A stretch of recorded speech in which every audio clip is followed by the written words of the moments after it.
सुनो, चित्त की वृत्ति का एक एक जो प्रवाह भोगों की तरफ है उसका संस्कार मिट गया भजन के बल से, और हमारा स्वाभाविक भजन हृदय में चल रहा है।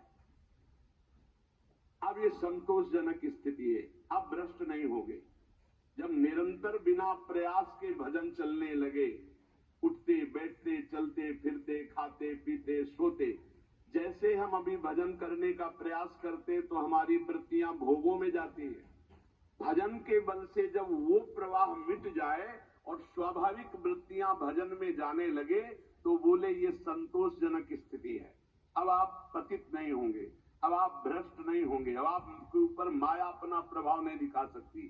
तो ये चीजें नष्ट हो जाती हैं।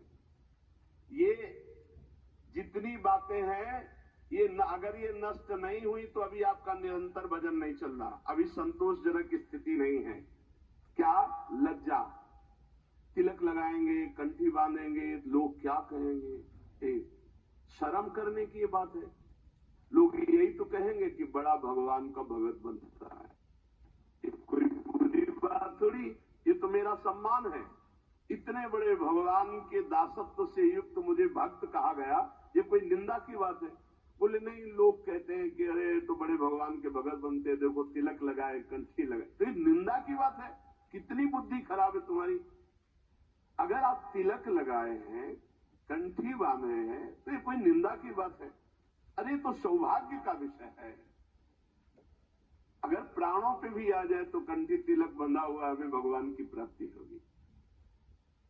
कंठी तिलक अगर हमारे गले में बंधा हुआ तो हमें चिंता नहीं करनी, हमें अपने, यही तो बात रह गई है। जरा से चंद रुपए के लिए हम कंठी तोड़ के फेंक देंगे, क्योंकि वो ऑफिस में नहीं जाने देंगे। हे परमात्मा की ऑफिस में जाने के लिए हम तैयारी की, क्यों नहीं जाने? सोने की जंजीर पहनने के लिए रोक है क्या? तो तुलसी की कंठी पहनने के लिए क्यों रोक है? यही समझना है हमको। हम अपनी निष्ठाओं से गिरते चले जा रहे हैं, पतित होते चले जा रहे हैं। अकबर ने कहा था, हरिराम व्यास जी के प्रिय शिष्य मधुकर शाह जी और बहुत से राजा बैठे, सब तिलक कंठी धारण किए। कल कोई भी तिलक लगा के आएगा, गरम लोहे के गोले से उसका मस्तक दाग दिया जाएगा। फरमान जारी कर दिया। तो जो कमजोर हृदय के थे उन्होंने कहा, अरे भाई तिलक नहीं लगाएंगे, जय दिन तक ये बादशाह है, दरबार में बिना तिलक के चले जाएंगे, कौन प्राण दे? कोई बहुत जो भावुक थे उन्होंने कहा, भाई हम सूखी रज लगा लेंगे, दिखाई नहीं देगा। वो बात भी बन जाएगी कि गुरु आज्ञा का भी पूर्ति हो जाएगी और बादशाह का भी फरमान जो है उससे बच जाएंगे हम। मधुकर शाह जी ने सोचा, ये अखिल कोटि ब्रह्मांडों के बादशाह के दासत्व का तिलक है, गुरु जी ने दिया है, और एक मुल्क का बादशाह यदि हुक्म करता मैं इसे मिटा दो तो फायदा क्या?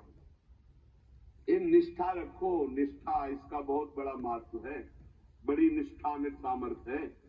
उन्होंने कहा, आज मैं अपने प्राण त्यागूंगा गुरु जी की आज्ञा के लिए, तिलक लगा के जाऊंगा। और वो बादशाह है, ऐसा करेगा, कर सकता है, लेकिन जब तक भुजाओं में ताकत है मैं मारूंगा, और जब मैं हार जाऊंगा तो मुझे मार देगा, लेकिन मैं अपने गुरु और बादशाह ईश्वर के तिलक को नहीं मिटा सकता। ये हमारे अखिल कोटि ब्रह्मांडों के बादशाह ईश्वर का तिलक दासत्व का है। वैसे तो अंगरखी पहन के जाते थे, अंगरखी उतार करके खुला छाती, 12 तिलक बड़े बड़े, लंबी तलवार खींच कर गए। बादशाह ने देखा, अब मधुकर शाह तो हमारे फरमान को नहीं सुना, खींची तलवारों का, आपका फरमान सुना लेकिन मेरी निष्ठा को आपने नहीं सुना। ये गुरु प्रदत्त तिलक कंठी है, देखते किसकी भुजाओं में ताकत है कि जीवित हमारे इसको मिटा दे।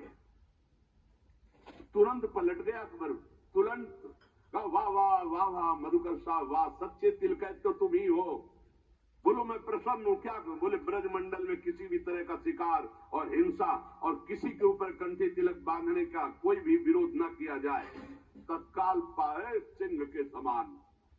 भगवान का दासत्व का तिलक, भगवान के दासत्व का भाव, बड़ा कलयुग का प्रभाव चल रहा है।